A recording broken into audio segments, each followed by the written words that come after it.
Sure. I mean, anybody who says that they understand quantum physics is absolutely a liar because it's this invisible field of energy. I actually looked up the book I want to get is Quantum Physics for Dummies Yeah. because I want to understand it better. Yeah. So basically, quantum mechanics says this, that your subjective mind has an effect on the objective world at the very, very tiny, tiny level of subatomic particles.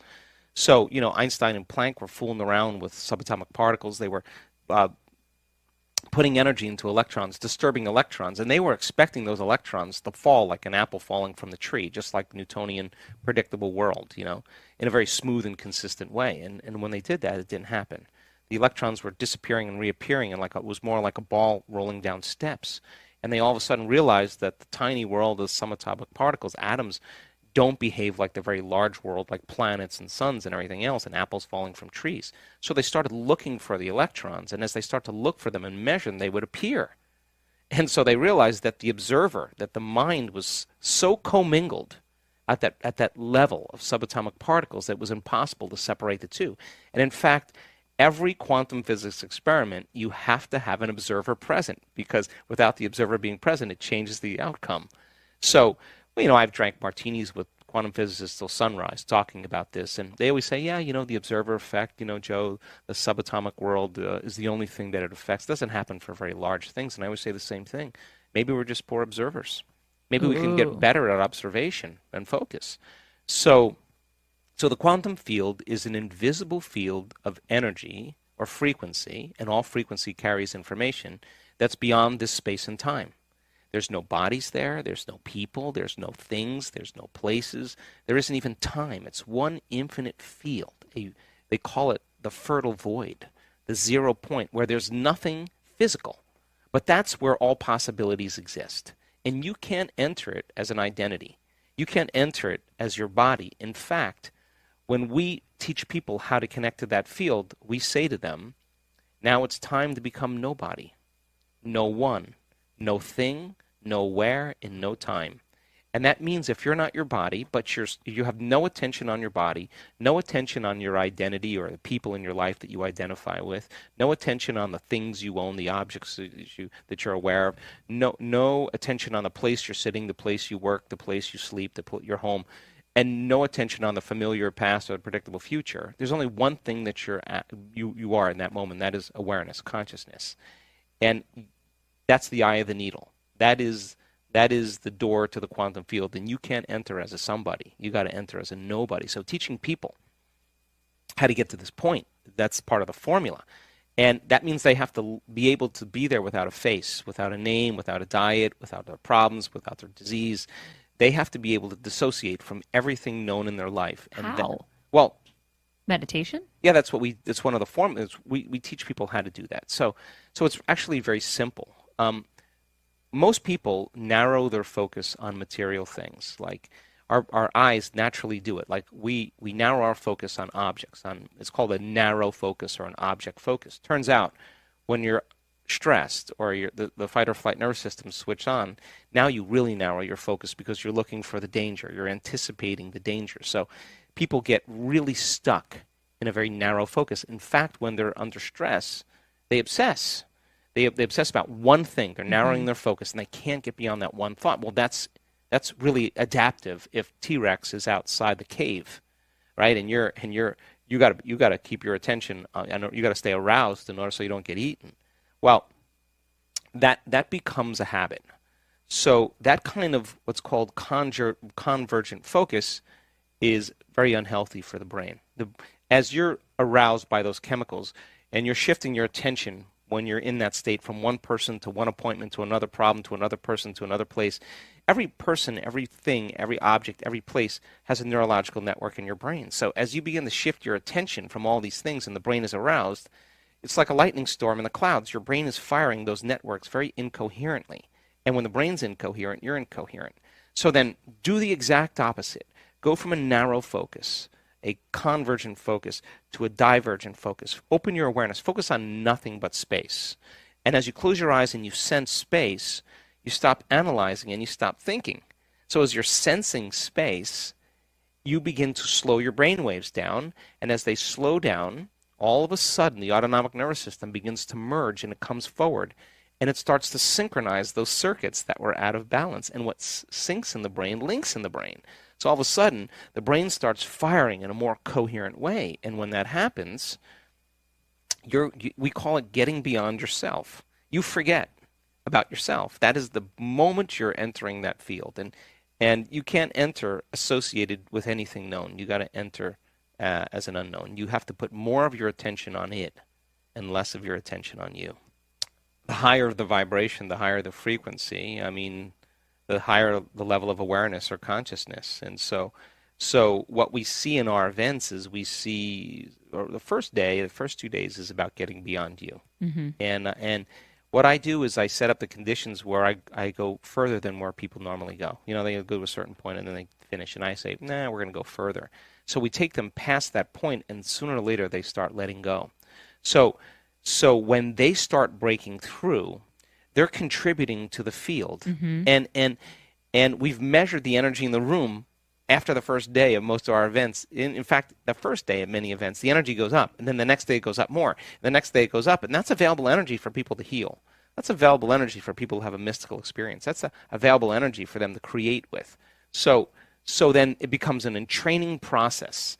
And what we do really well, and our research shows this, is we teach people how to suppress their neocortex. Shut the lights out in this mechanism here that's your memory bank of your known identity self. Turn that down. Dial that down, and our research shows that our students can do it very well. Now,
once you suppress this melon here, the conscious mind, what do you got left?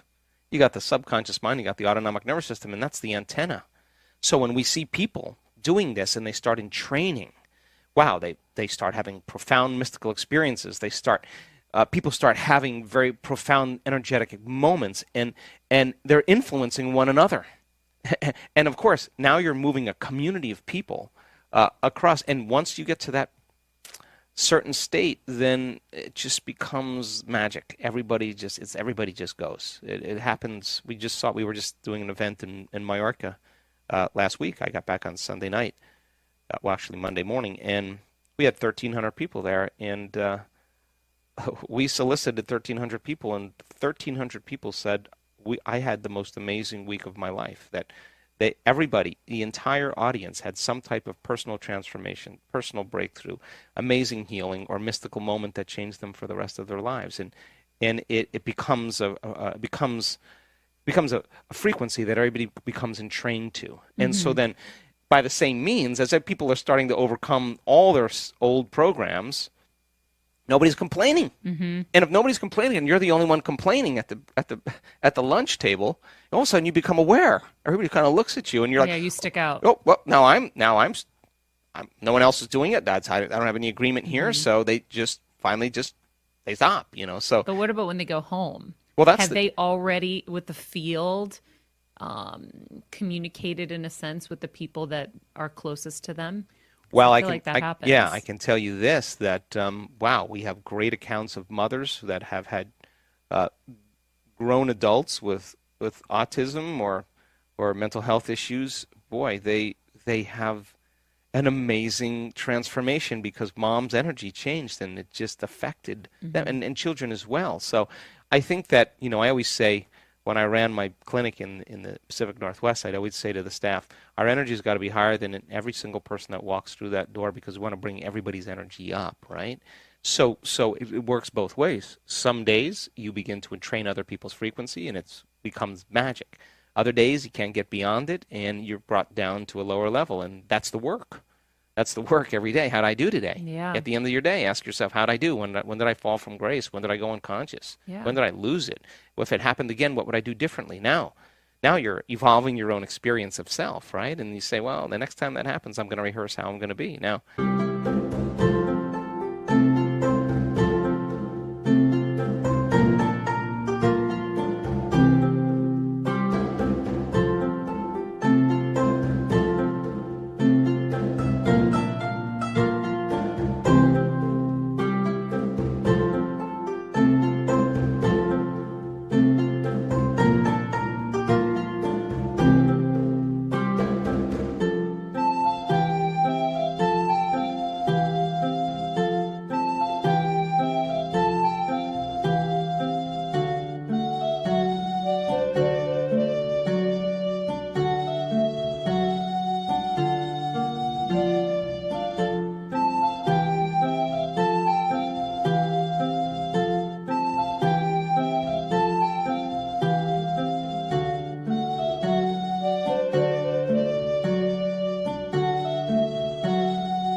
you're installing the hardware to be able to move through that experience. That's evolution, right? Hmm. And I think that people start figuring that out really well. So some people return back into their lives and they do the work every day, and it just gets better. Some people get busy, they get tired, they miss a few days, they fall back into their old self again, and they gotta make their way back. And I always say to people, I don't care when you stopped, I just care when you start again. When the field starts responding, the universe starts giving you feedback. I swear, I've seen this so many times.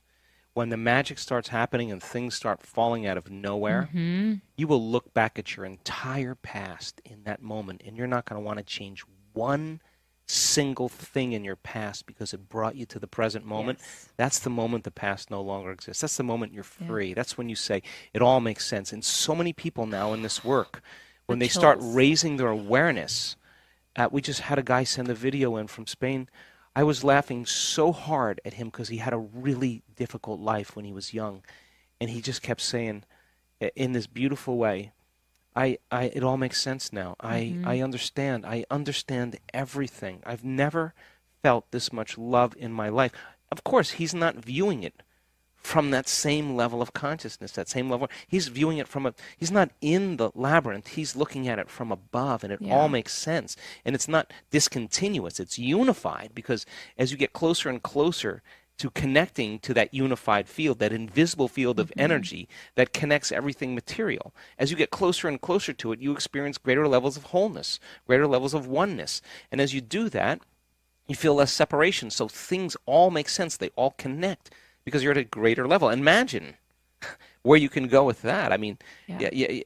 that's the ultimate goal is where you need nothing because you're so whole, you're so connected that why would you need anything? You feel like you have it already. I think that's the state in which the uncommon happens. Those are defining moments, right? So defining moments, you have a rough experience in your past and you will let that experience define you. Hmm. That becomes your identity. And people, they wear those experiences on their sleeve and they're just waiting for you to ask them Hmm. about them so that they can tell you why they're limited in some way. But honest to God, when you that's no longer your identity. When you're no longer identifying with that emotion, you're no longer identifying with that memory or that experience, that means something amazing starting to happen to you. And now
you're believing in your future more than you're believing in your past. You're more in love with your future than you are with your past. You're telling a new story of your future, and you stop telling the story of your past. I mean, people who live in the past are asleep in the present. They're not. They Mm, can't be aware in the present. So getting people into that present moment, that's the first 2 days of our events. It's you just got to want it. so You cool. just got to want it, and you got to know that there's something greater, and there's something on the other side, and we just need a few people to break through in an event, and then that's it. You see a psychiatrist on the stage who's had Parkinson's disease for the last 25 years, who's trembling everywhere when he came, facial distortion, he's drooling, he's got a lot of pain in his body. You see him on the stage. He's got his hand out like this, no tremors. He's a psychiatrist, he's a physician. He's speaking clearly. You just take a look at him and Hmm. you just go, my goodness, he's a little older than me. He doesn't look like he's in shape. It happened to him. I'm in. I'm all in. Yeah. They start believing in themselves more because they're seeing the evidence. And Yeah. as When you see it, you can be it. exactly, and then you can associate with it, and that's the connection we need to make, and that becomes, I think, the new normal. It just becomes something greater.